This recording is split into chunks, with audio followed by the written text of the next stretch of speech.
What's going on? What's going on? Brutus here, bringing you another brutally honest video where you can tell from the title of the video, he doesn't know this until right now. I have SirGoodPasture from WHF? What? We'll get there in just a second. Obviously, he's with OneHive. But why don't you go ahead and say hello, man? What's going on? Hey, Keegan, what's going on?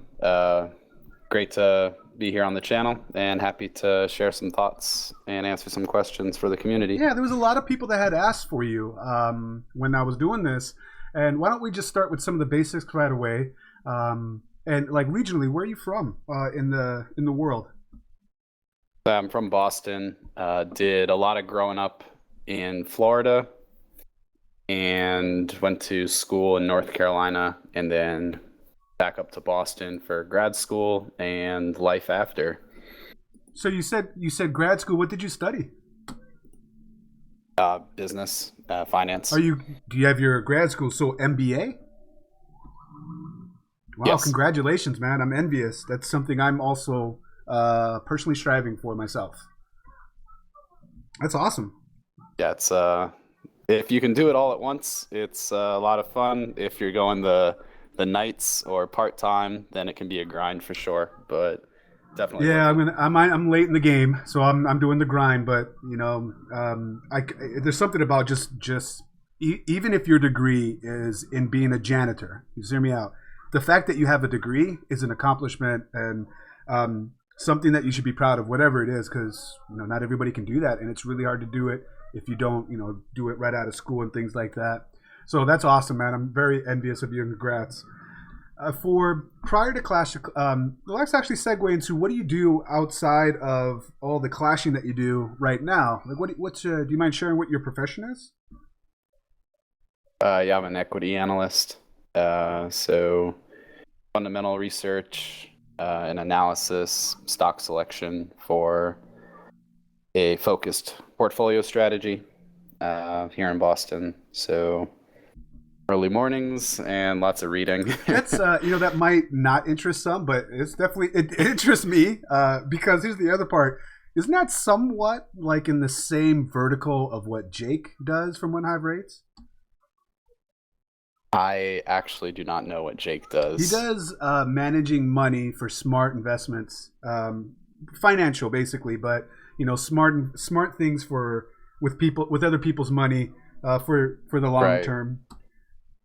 So he's more of a planner or a advisor. All right, yeah. So it's similar. We're kind of the people in the back room helping make those decisions. Yeah, that's helping people make those decisions. Well, so. I know nothing about it, and my buddy also is into that same profession or dabbles in it. Really, is what I should say. And he's always telling me like, maybe you can shed light on this, or is there any truth to this? He said that before.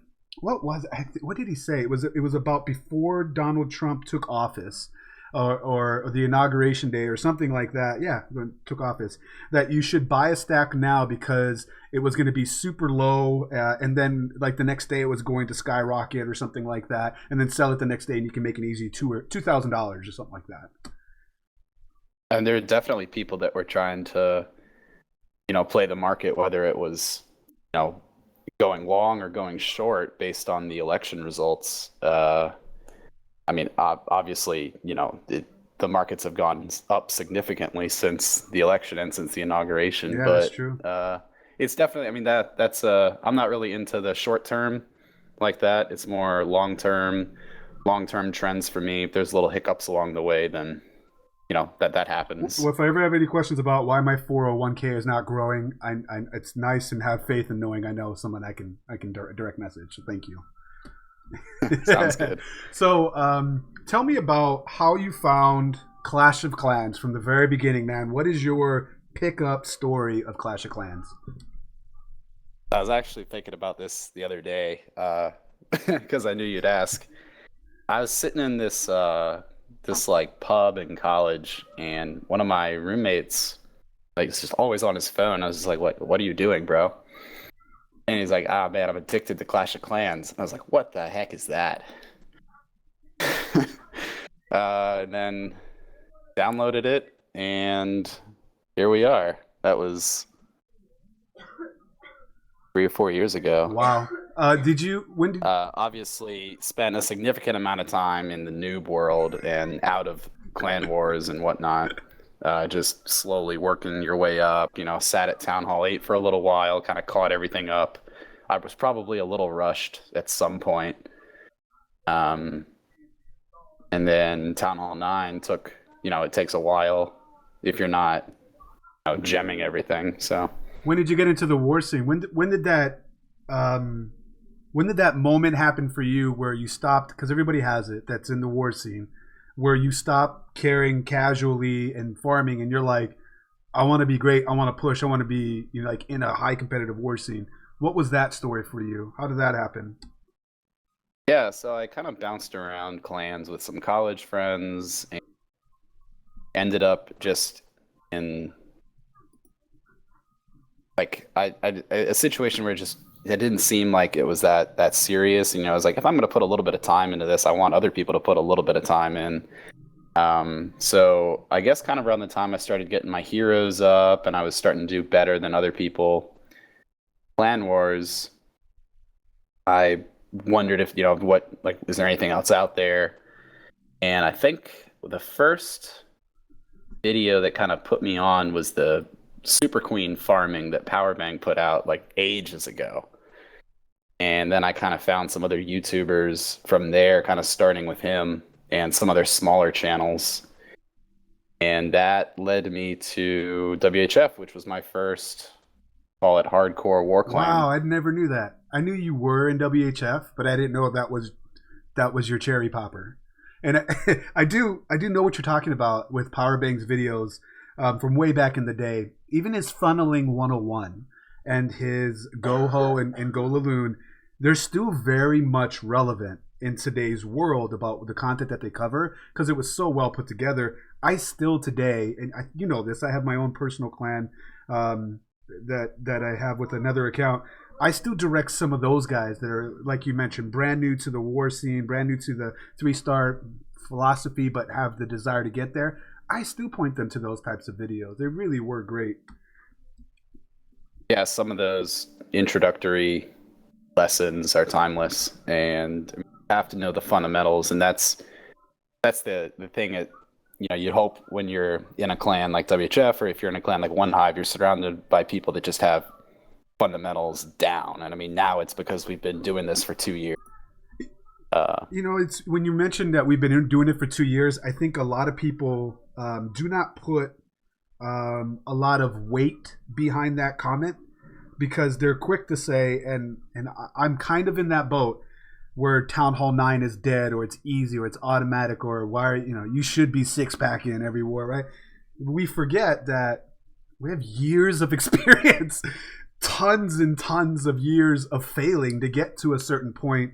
And I think a lot of people overlook that, and we're such a small fracture of the Town Hall 9 community for this aspect, that there's still people out there that, not that it's hard for them, but it's just not so automatic for them because they don't have as nearly as much experience as those claiming those things. And speaking of experience, I got to ask about the experience of your SirGoodPasture. Where did you come up with that name? How did you choose your in-game name? So Good Pasture is a very old anglicized family name. I don't know exactly when my ancestors on that side came over, but I know that it's an old family name. And it's somewhere in my name, in my legal name, and that was so it was just Good Pasture at first, and then the name change thing came out, and I just kind of randomly, some other people in my clan had like funny titles in front of their names, and I kind of followed along, not thinking much of it. So then I became SirGoodPasture, and what almost immediately upon joining WHF, Powerbang bestowed the SGP nickname, and that's kind of stuck it's stuck since. That's why I said the experience part of your name, because, and you know this, we've talked in game chat as well as our clan chat, that I ain't too afraid or ashamed to say this out loud, but I didn't know who you were. Yeah, they were like SG when you came over to OneHive, and people are like, "Why is SGP there?" I didn't realize the amount of history and experience that you had with you. Um, I knew you were from WHF, but that's it. So speaking of that history, can you talk to me about your role in creation of and the birth of FPC, specifically the fair play community, and not the other misinterpretation of the acronym, which a lot of people say is fair play clan? Yeah, well, back up a little bit. The FPC was kind of already in the very early stages before I joined WHF. And after about 2 months of being in WHF, I made it up to co-leader pretty quickly. I was in grad school. I had the time, not always surrounded by the activities and other people like you are as an undergrad. It's actually kind of surprising at first. And then after those, yeah, soon after becoming co-leader, we kind of had some leadership changes, and I ended up being one of our representatives in FPC leaders chat along with PB. And at this point, it was already like Jake and PB, and I hope I have this right, but Maddie from EE. I think those were kind of the three guys that got it going. I don't know, who was most influential in it, but then we started populating it with clans like Cold September and the North family. Somewhere along the way, Reddit Omega, of course, the EE family, OneHive.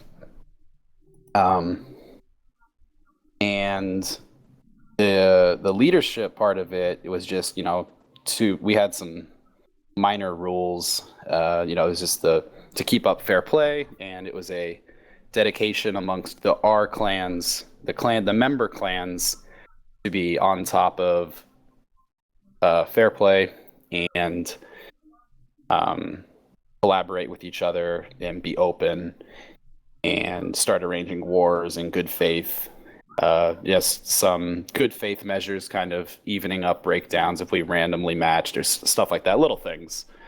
And I think that, there's a lot of flack and a lot of like negative connotation thrown from the outside in at that.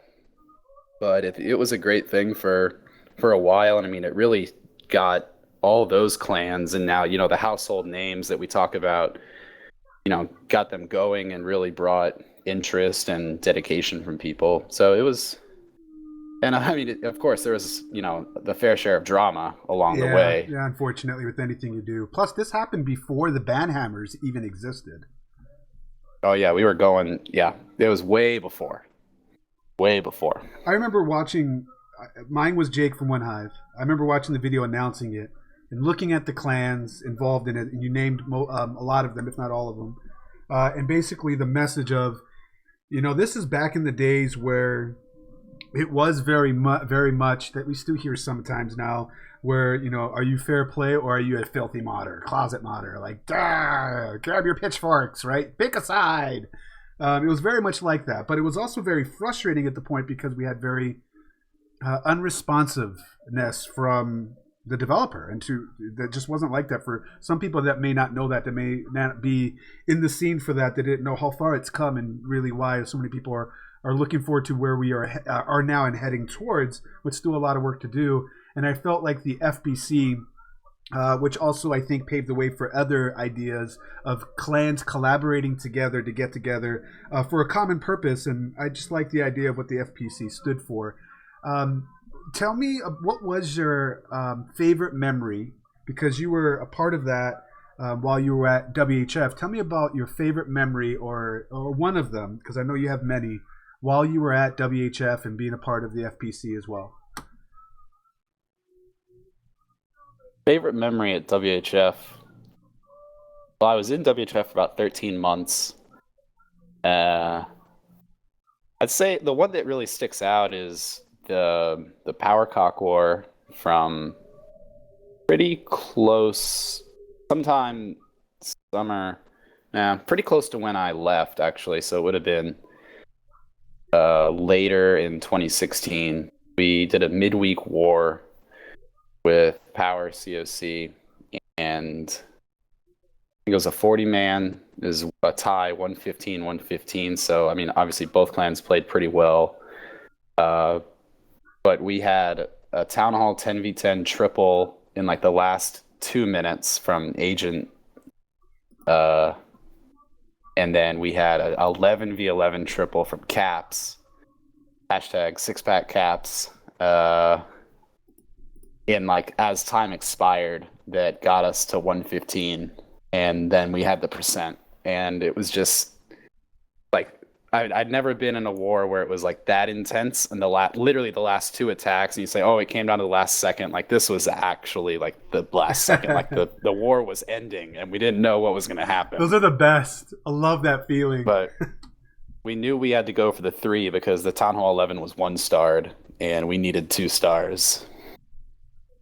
But just like the stress of like planning the last hour of that, making sure all the hits line up and, calculating stars and percentages, it was pretty memorable. I mean, there was a lot of big wars, like great wars with OneHive, a couple wars with Dark Looters, a couple wars with PWC all stand out that, both sides played really well. Sounds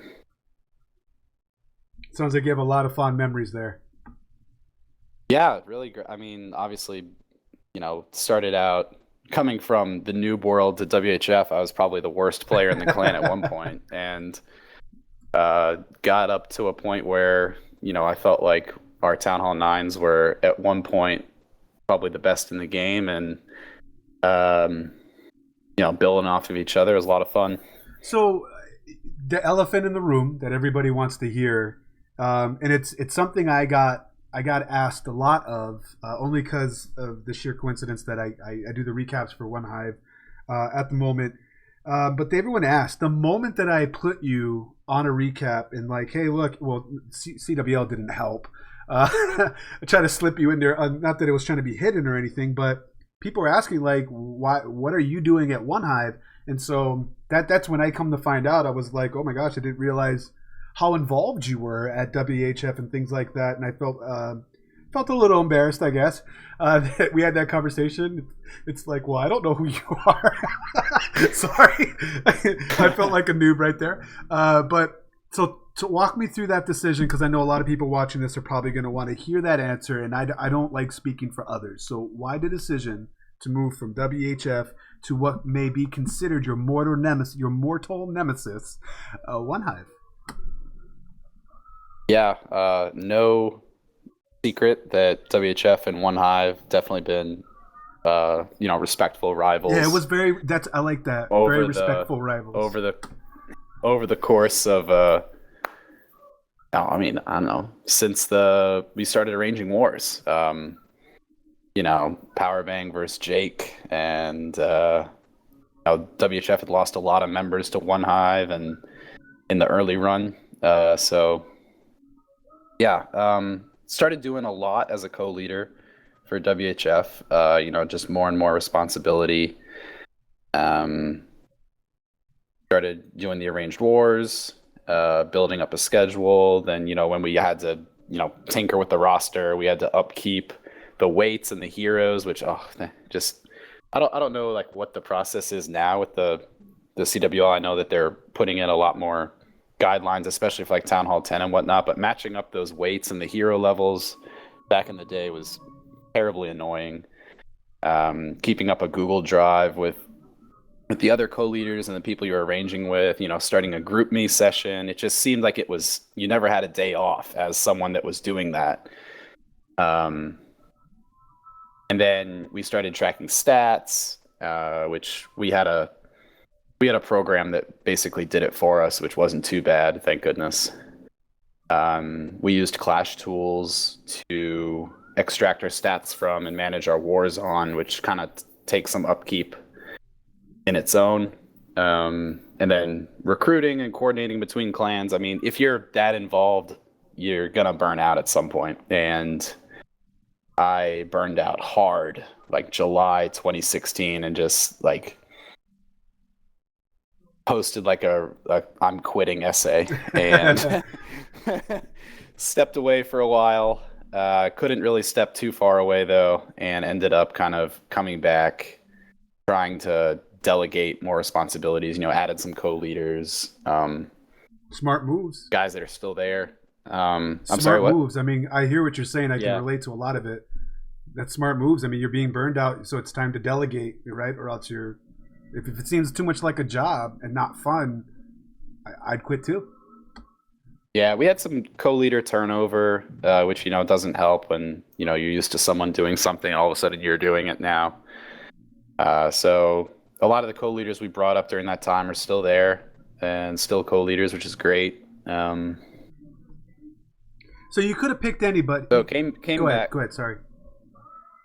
So yeah, came back and then just felt like I wasn't the co-leader or someone with the vision to rebuild WHF, especially with kind of the current personnel that we had. I just thought there was a lack of cooperation. Not, throwing anyone under the bus. I mean, if anyone, it's probably me. I just didn't think that I didn't think that I worked well with some of the people and vice versa. So that's when I decided to leave. I didn't know at first where I was going to go. Then I had cold feet. Then I just kind of went back to those relationships that I had with the FPC, and I thought of OneHive, and I've been friendly with Duce and those guys for so long in the FPC, and arranged wars and talked shop with them, that when I decided to get as far away from WHF as possible, being in a different conference and not on their schedule, so that I wouldn't face them.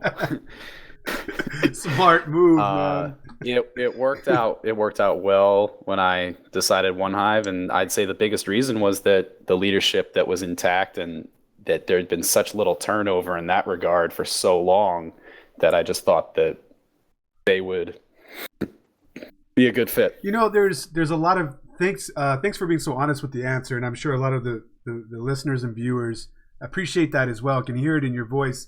I thought you did some calculated decisions. I don't blame you. It's like, if you did have to face, or we did, because let's face it, you're OneHive now, and if we did have to face WHF in the CWO, that the first base that's going to be hit on that war is your base. Maybe several times. Yeah, Instead of probably. scouting, they would just hit you several times out of respect. No, but I personally can relate to a lot of what you said, and I said it in prior conversations, in prior platforms, about how I almost quit for almost everything you said, and how it's a lot of work to lead a clan. It really, especially at this level, it really is. Not that you don't have work to do as a member of a clan. You still have work to do. It's just the drop off of responsibilities is huge. I don't view myself as having a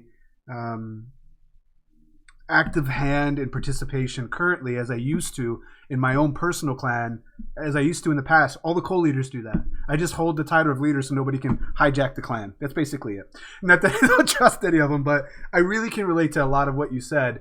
So, and I want to segue into you almost retired. In fact, I'm going to oust you that you did tell me that you were retiring. In fact, you didn't just tell me, you told everybody, I believe. Or maybe you said it in confidence and now it's out there for everybody. But you said you're retiring after the CWL. And I was upset. And I told you that if that happens, you and I can't have this conversation on this video right now. So is it true that you're not going to retire now and you're going to uphold your end of the bargain now that we are talking? Because I won't post this if you say no. Just saying. Yeah. So, I'm sure you saw when I changed my group me name I did. to the Brett Favre reference. It's about the third or fourth time I've tried to retire and either decided not to or been coaxed not to. No, I just really enjoy not having the responsibility that I used to have. I don't have a hand in anything here except maybe a little bit of base building, a little bit of base tweaking and You testing. still offer feedback on plans though, and I remember watching your old habits die hard. You couldn't help but give some inspirational, motivational direction, or I should summarize it as you couldn't help but act like a leader when you first got to OneHive. Not that I'm complaining. I view it all as positive, but I saw you catch yourself. You're like, oh my god, I'm not a leader. Sorry, my bad. Let me go back to being a member. So I think it's great. I think it's great that those old habits there die hard, and you may think that you don't have as much responsibility as before, but you're still on GroupMe, man. You're still out there giving advice, all that world of knowledge that you have, and I, for one, appreciate it. And I'm really glad that you decided for now not to quit. Yeah, and I mean, kind of to add to that, I thought that we would win the CWL, especially after we beat War Whales in the playoffs. So I thought that would have been a great note to step out on. But the theme of season 2 was unfinished business, and I'm looking forward to that. Awesome. Let's end out and round out this conversation with 2 or 3 more questions. The first one off CWL. You have seen the formation of a collaboration of clans, the FPC. And that's, in an essence, kind of what happened with the CWL. It was a decision of a few collaborating clans to come together with a common purpose. There's been some lessons learned from Season 1. Nothing's perfect, and it's not shade towards anybody. But I do like what the CW stands for and where it's headed. But I'm glad that they're making tweaks. But what advice or suggestions would you have, drawing upon your experience and expertise of collaborating with other clans for a common purpose, that maybe the CWL could include, possibly impose, or what do you think it might be missing that it could use for Season 2 and Season 3 and beyond? Yeah, so kind of with the FPC, like we all had our own identities, but we were collaborating. You know, clans had their different rules and whatnot, and ultimately, you know, if one clan wanted to do something, it was kind of their choice. And here at the CWL, it's like kind of reversed. I mean, you know, it's much more strict guidelines, and you all kind of have to follow the lead here. And I mean, that's tough for the admins and the people, I guess, yeah, just the admins, you know, running it to, you know, be non-biased and to kind of look past their own clan. And I mean, that's challenging. It's unenviable. Wouldn't want to be.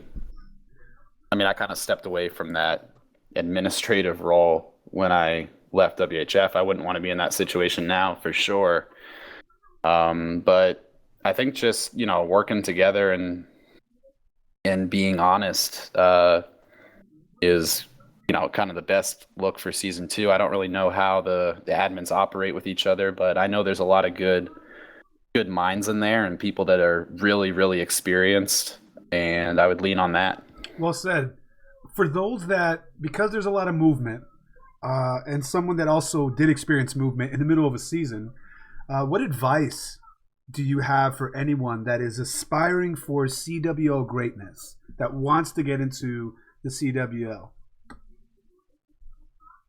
I mean, like an individual player? Yeah, because I know, you know as well as I do, people are trying to join rosters thinking of, well, as long as I can get into this clan, I'm going to be in the CWL, and that's not always the case. They might have to prove themselves, maybe understand what their place is. Like yourself, it took a few weeks before you climbed the ladder to co-leader and what that means. So for those same people that have similar mindsets to want to climb to be in like the CWO and be great at the game, or be in a great, not even a CWO clan, I guess, but aspiring for greatness, what advice do you have for that player? Yeah, I mean, go back and find some of those fundamental videos.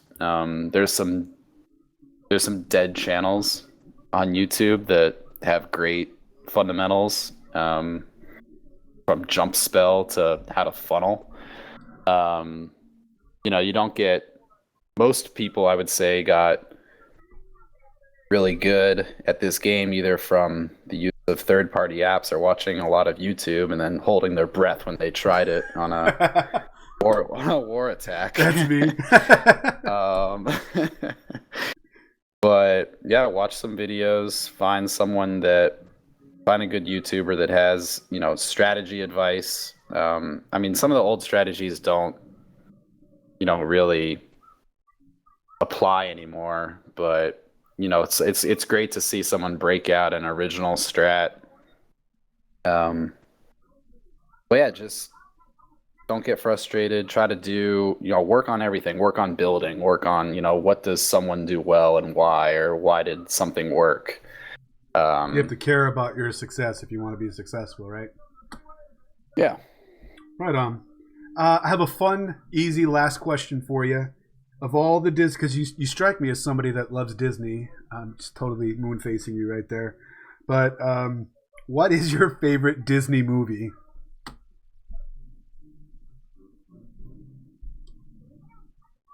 So like animated or you can pick. Like real? Either. Well, animated or real life, it's still a real movie.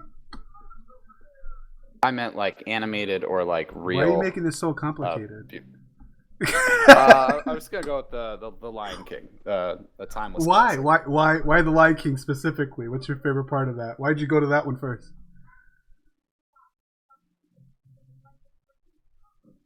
Just like the father-son kind of story, I guess. Did you cry? I don't know. That came out a long time ago. You cried. Don't lie. I can hear it in you. That long gasp of silence. You're like, you were crying away. You were drying away your tears. You're like, Dad, Mufasa. It's up there in my top 5 as well, and I agree with you. That's I think somebody did a study lately that said that was like the saddest, like, of all time Disney movie or animated Disney movie. It was the saddest of all time because it's a classic movie. Classic movie, man. Yeah. All right. Well, that'll round it off for the video. I really appreciate you taking time out of your busy day. We tried to do this earlier. I'll tell everybody that he stood me up for a date that he had. I told him that he should just make his date wait for him in the room and be like, hold on, I got an interview to do. And she'd be like, oh my God, oh my gosh, how'd your date go? I got to ask, how'd that turn out? That worth seeing again? What? Which night was that again? I don't know. Oh, my bad. You didn't realize you had such a full schedule.